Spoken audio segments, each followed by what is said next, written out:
Okay, so this is a Stone song from the 70s from one of our probably all-time favorite albums. Yes, it is. Which is Exile on Main Street, which is an amazing album. Which again, very very bluesy. Although the song we pick now is not bluesy. Not bluesy. We pick it for a different reason. Yes. But it's the singer, not the song. Yes, absolutely. But yes, Exile is an amazing album. Very bluesy, very groovy, very.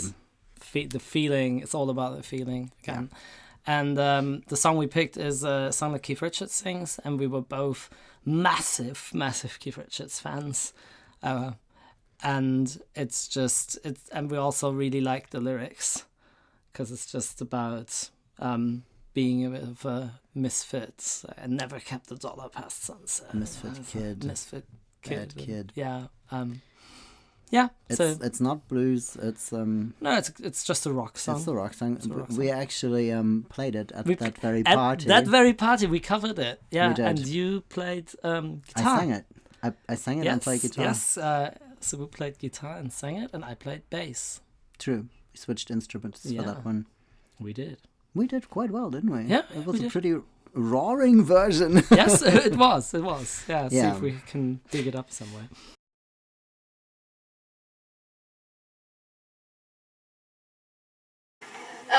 Also der ist auch von den Stones aus den 70ern und der heißt Happy. Happy, ja. Glücklich. Ja, seid alle fröhlich, okay.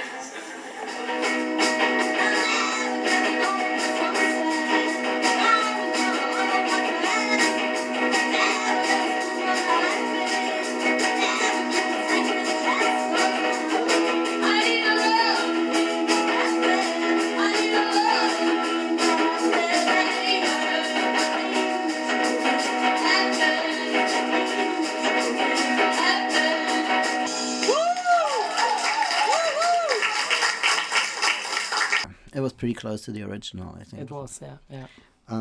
Keith Richards, of course, was not a good influence on our lifestyle. No. Not at all. But I think it's more like the other way around. I think that's why we picked him. Yes, because we wanted to be bad. Exactly. And we wanted to rebel. Exactly. And we wanted to be as outcast as possible. Because, yes. Because we hated the society that we lived in. Absolutely. So I actually don't think that with us it was so much that way that we first were into some kind of a band, then realized that they were somehow doing bad stuff, and then we did it too. But I think we picked these people because they were bad. Because they were bad guys. Like I, for example, remember how I got into the Rolling Stones. I was going on a long holiday with my mom, a 3-week trip across the USA when I was 15.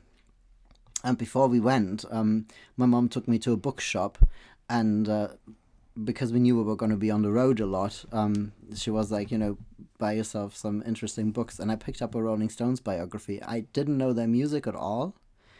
I just knew that I was just interested in them because I was interested in 60s bands, because at that time I was a huge Beatles fan, and I just knew the Rolling Stones were also a 60s band.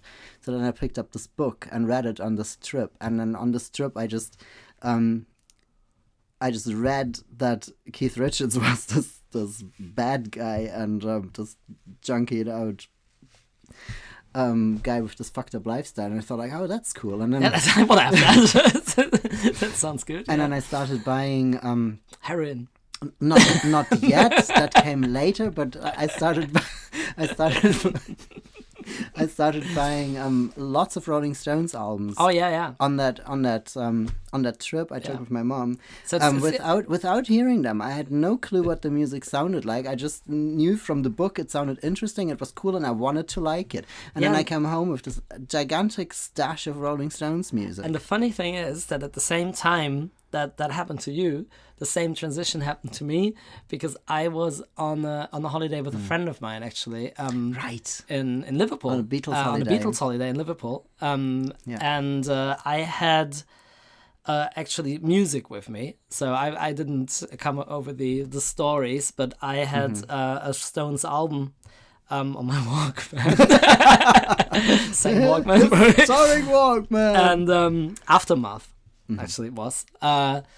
And I listened to that all the time, and I literally switched from the Beatles to the Stones on that Beatles holiday in Liverpool. And I still enjoyed Liverpool, and I still really enjoyed the Beatles holiday, but it was like, but for me it was the music that just captivated me, because it was just darker and more dangerous, and the record cover, because it was just darker and more dangerous. It was just like, that was the next step.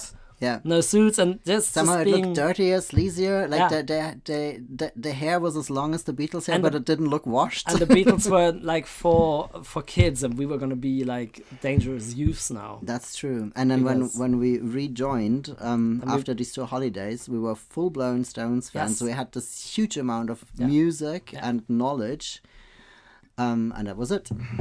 That was it. And then came Keith Richards. Yeah. So happy.